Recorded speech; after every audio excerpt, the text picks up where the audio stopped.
2006 December 7ஆம் தேதி கலைஞர் முதல்வராக இருந்த காலத்தில் இதே கோரிக்கையை வலியுறுத்தி குடியரசுத் தலைவருக்கு கோரிக்கை அனுப்பப்பட்டது.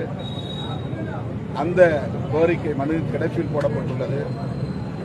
குடியரசுத் தலைவர் அதற்கு ஒப்புதல் அளிக்க வேண்டும். அரசமைப்பு சட்டத்தின் உறுப்பு எண் 348 பிரிவு 2 இதற்கு இடம் கொடுக்கிறது, வழிவகுக்கிறது. ஏற்கனவே இந்தி பேசும் மாநிலங்களில் இது நடைமுறைக்கு வந்திருக்கிறது.